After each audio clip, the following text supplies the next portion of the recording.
Have you ever stopped to think about how childhood experiences can shape the destiny of a relationship?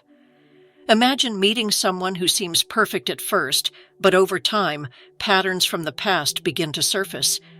Wounds you might not even know exist, but that can directly affect the way this person loves, communicates, and connects. In this video, we'll explore together how childhood traumas can show up in relationships, transforming stories of pain into lessons of healing and true love. Most importantly, I'll share how to identify these signs and help build a relationship that goes beyond the wounds of the past. Stay with me until the end, because this reflection might transform not only how you see others, but also how you view yourself. And remember, healing is possible as long as there is understanding, patience, and lots of love. Ready for this incredible journey? Then, leave a like and come reflect with me on the power of empathy and care and true love. Sometimes, to understand what might happen in a relationship with someone new, you need to look back at what happened in that person's childhood. Ask about it, and often you'll hear sad stories filled with hurt. Let's reflect more deeply on this.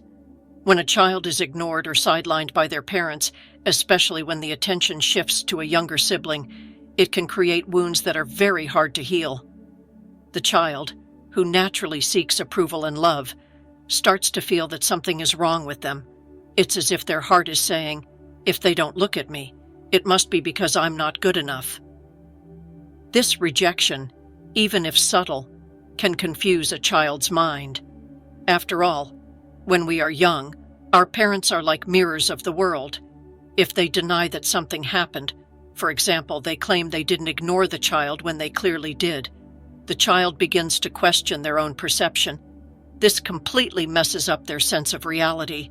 They grow up believing they can't even trust what they feel, creating insecurity and a fear of being rejected again. Now think with me. What happens when affection simply doesn't exist? When parents don't show love, don't hug, don't say, "I love you"? This creates a deep void. The child starts to believe that wanting love is wrong, that their emotional needs are a problem. It's a silent pain that follows them through life, often without them realizing where it comes from. And what about humiliation? Some parents, perhaps without realizing the impact, compare their children, criticize them, or even ridicule them. Phrases like, "Why can't you be more like your cousin who's so studious?" Or, "You're so disorganized, you'll never amount to anything," leave deep marks.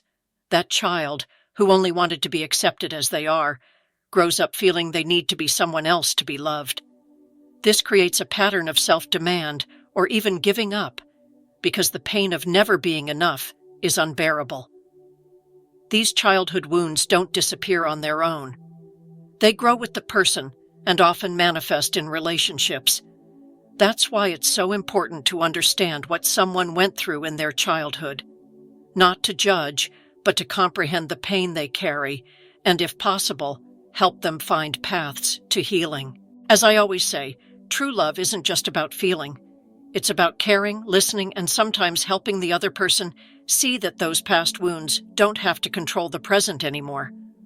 At first, you'll feel deeply moved by these stories.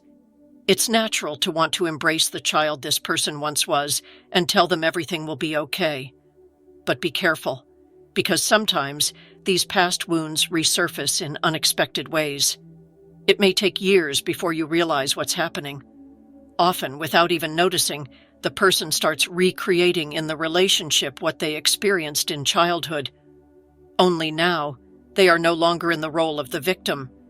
They take on the role of the aggressor, and you, unintentionally, might end up in the position they once held.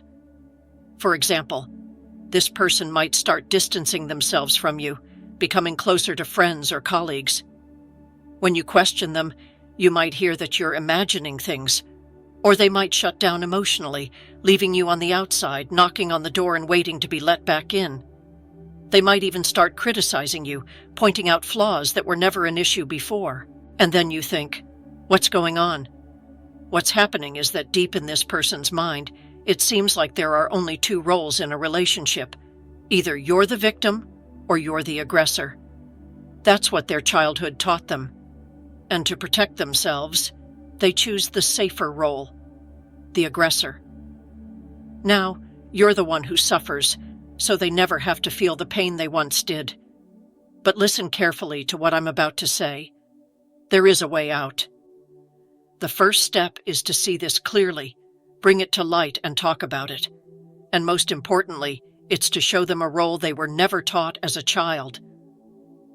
This role is that of a caregiver, someone who offers love, healing, comfort, and security.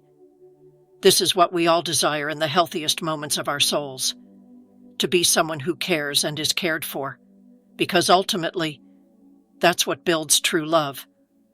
Remember this, and choose wisely. I know these stories may feel heavy, but remember, someone's past doesn't have to define their future, nor yours. Healing is possible, and true love requires the courage to see beyond the wounds and seek a path of understanding and growth together. Now tell me, have you ever experienced or known someone with these marks from the past? How did it affect you or the relationship? Leave your comment below because I want to hear your story. And if this video helped you in any way, share it with someone who might need to hear these words. Let's spread more love, understanding, and wisdom in the world. Oh, and don't forget to like this video and subscribe to the channel for more reflections like this. See you in the next video. And remember, taking care of those you love starts with taking care of yourself.